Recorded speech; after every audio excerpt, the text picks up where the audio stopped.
지역의 이슈를 짚어드리는 시간 헬로 이슈토크 함께합니다. 21대 총선이 약 2달 앞으로 다가왔지만 선거구 획정은 여전히 오리무중입니다. 우리 지역 대구 경북에선 생활권과 행정 편의에 따른 선거구 획정이 필요하다며 목소리 높이고 있는데요. 관련 내용 이슈토크에서 짚어봅니다. 기화서 경안신학대학원대학교 커뮤니티 정책학과 교수 그리고 천용길 뉴스민 편집장과 함께 이야기 나눠보죠. 두 분 어서 오세요. 네, 안녕하십니까. 네, 안녕하십니까. 네. 먼저 선거구 획정이 차일피일 미뤄지면서 지역 민심이 흔들리고 있습니다. 특히 우리 지역 경북 북부의 상황을 두고 지역민의 반발이 있었죠. 네, 맞습니다. 네, 그 가장 핵심은요. 지금 경상북도 북부 지역의 이제 한 개의 선거구 중에 영양, 영덕, 봉화, 울진 4개가 묶여지는 이제 지역관 선거구가 있습니다. 이게 이제 여기가 좀 더 구체적으로 뒤에 또 얘기 나오겠습니다만 한 지역구가 구성이 되기 위해서는 인구 최소 하한선이라는 것이 있습니다. 네. 몇 명 이상이 돼야 되고 몇 명 이하일 때는 묶어야 된다라든지 이런 부분에 있어서 지금 영양, 영덕, 울진, 봉화의 이 지역구의 인구의 문제로 인해서 울릉군을 여기 지역구에 편입에 넣을 거냐 말 거냐 이 부분에 대해서 그 얘기가 좀 많이 회자되고 있어 왔죠. 네.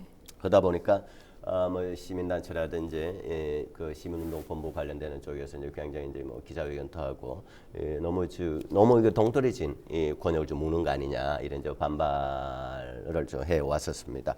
근데 이 부분은 제가 봤을 때는 아직은 뭐 시간이 조금 있는 상태입니다. 이제 보통 이제 선관위에서 이제 그 최종 이제 획정을 하는데 이거는 조금 더 경과를 지켜봐야 될 것 같습니다. 네, 선거구를 생활권이나 행정 편의에 따라 바로잡아야 한다고도 목소리 높였는데요.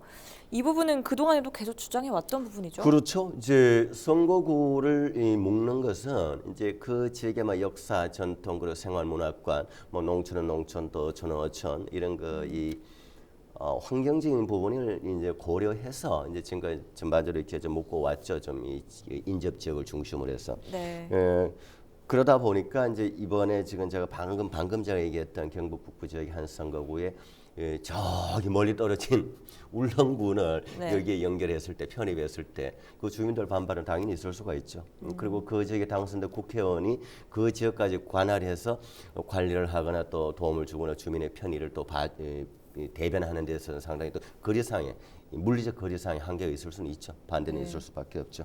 그러다 보니까 경북 지역의 경우에는 지금 이제 얘기가 좀 나오고 있는 것이 이 또한 이제 일정이 아직은 그 가설이라고 해야 되는 과정입니다.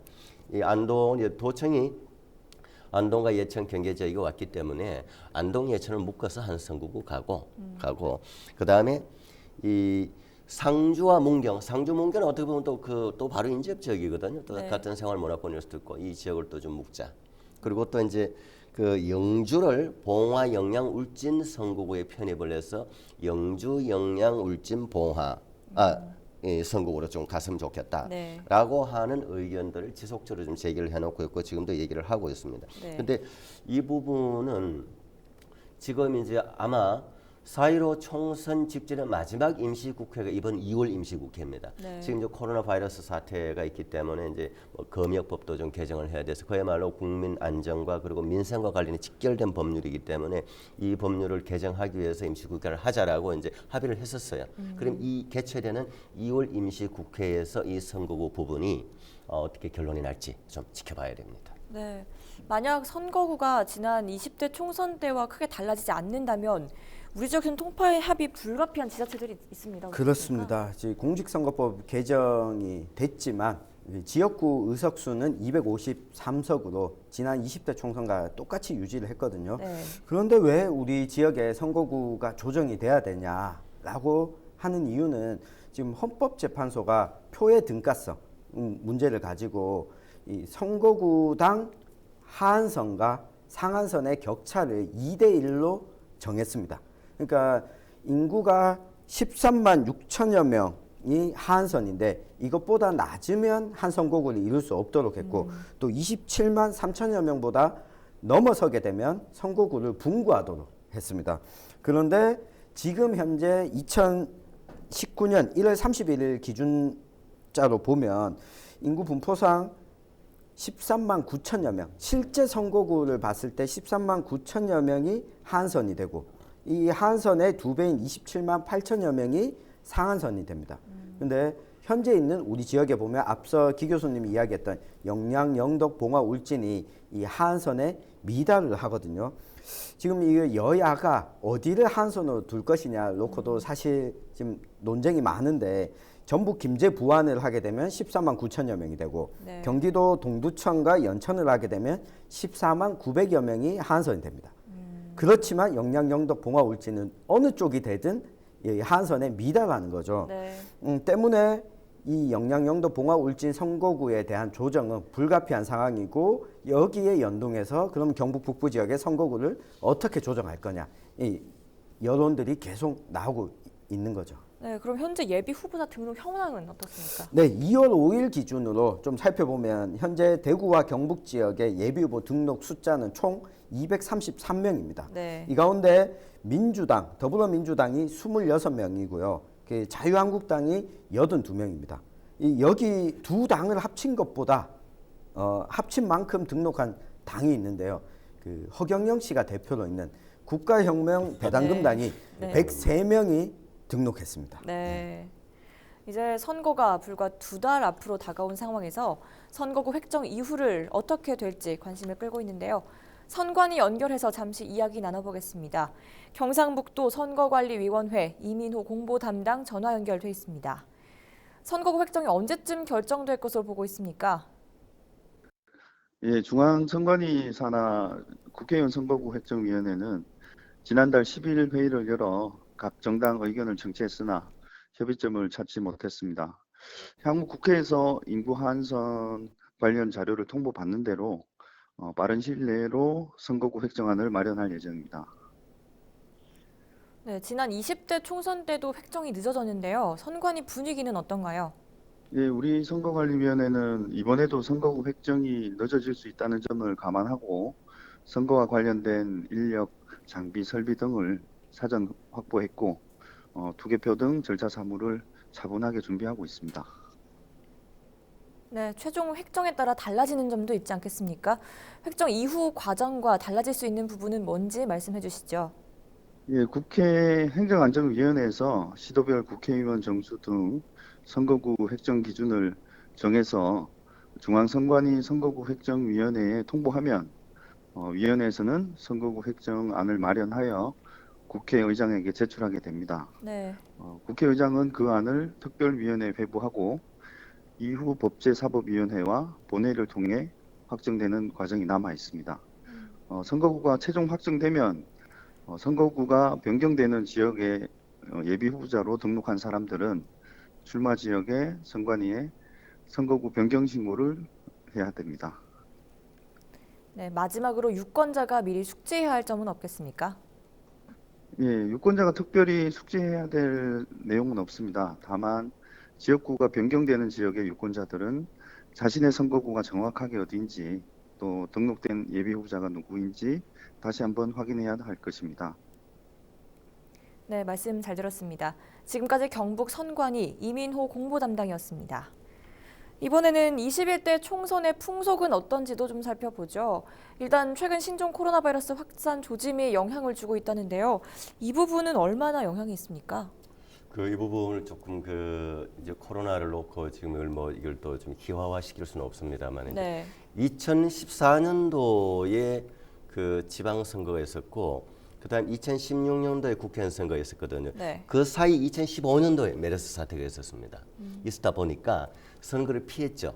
그러니까 이제 그때 어땠냐라는 얘기를 이제 비견할 거는 없고 네. 이게 아주 이제 새로운 상황인데 지금 이제 바로 지금 선거를 목전에 두고 지금 코로나 이 사태가 생겨서 지금 처음으로 아마 이런 상황이 지금 만들어지고 있어요. 뭐냐면 지금까지 현역 국회의원들은요 예비 등록을 원래 잘 안 했습니다. 네.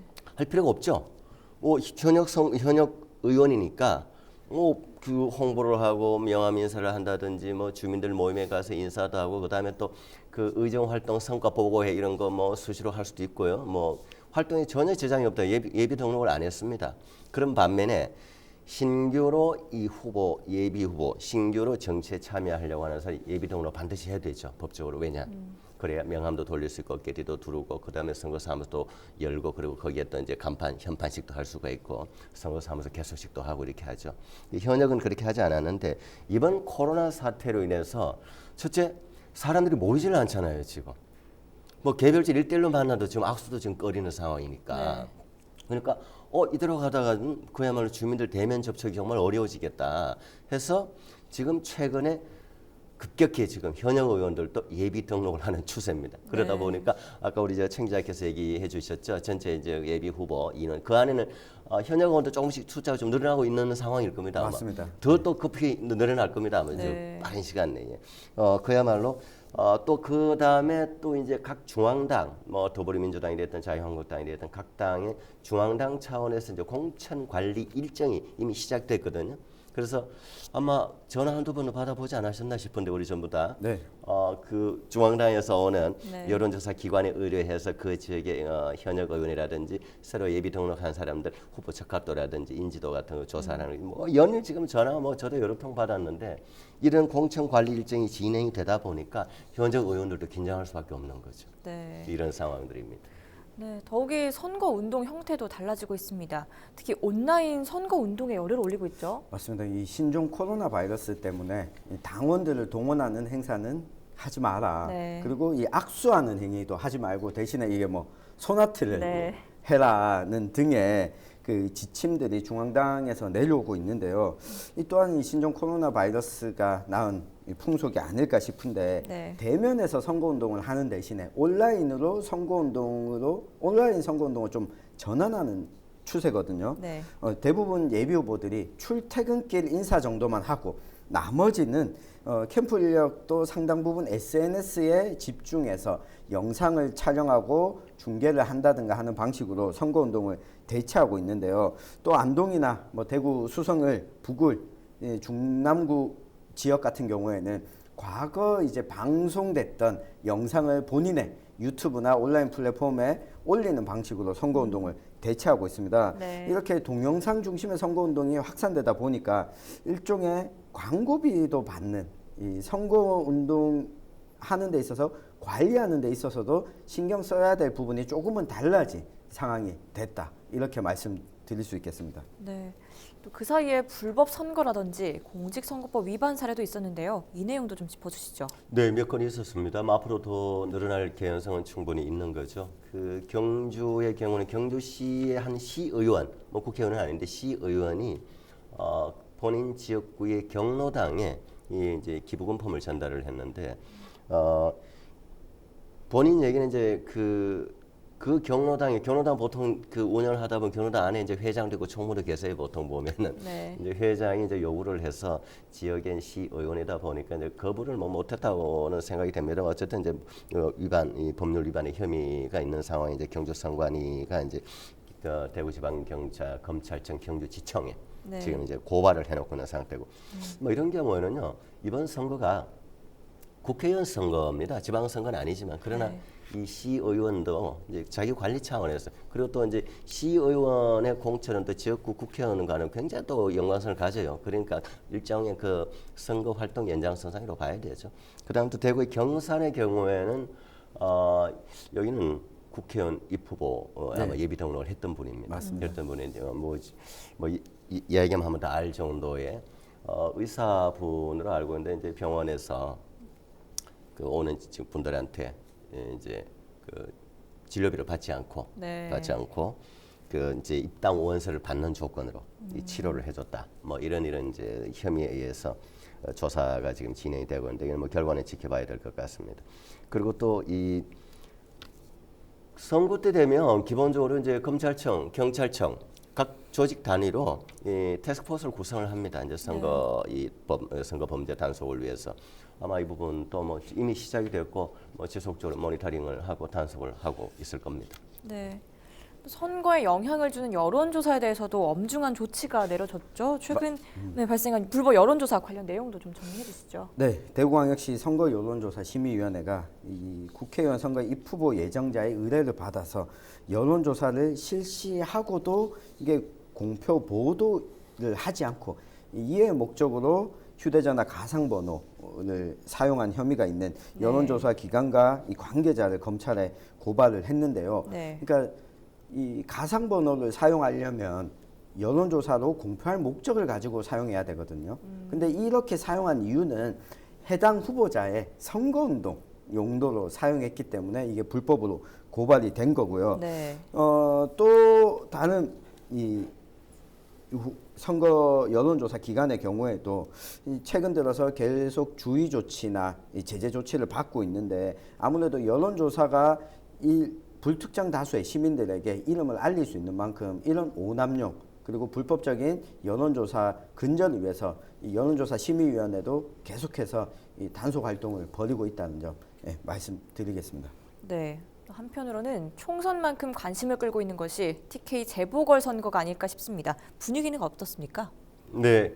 뭐 당연히 지금 이제 국회의원 선거에 조금 가려지는 경향이 있습니다. 국회의원 선거가 뭐 더 큰 선거다 보니까. 그러나 굉장히 뜨거운 감자죠. 지금 선거 중에서 가장 지금 이제 이 관심의 포인트가 이제 상주시장 선거입니다.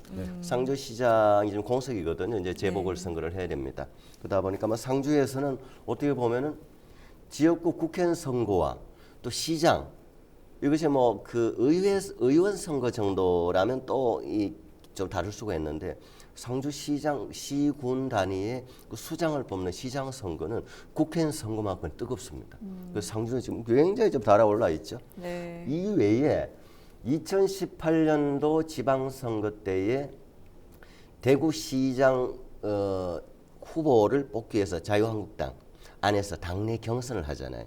경선에서 지금 이겨서 당선된 분이 지금 현재 고정지 시장이신데 네. 그 당시에 자유한국당 내 대구시장 후보 경선 과정에서 이 문제가 굉장히 많았습니다. 그래서 이제 상대 쪽 후보 한 분의 선거에 불법 가담을 했다고 해서 시의원 그리고 구의원, 기초의원들이죠.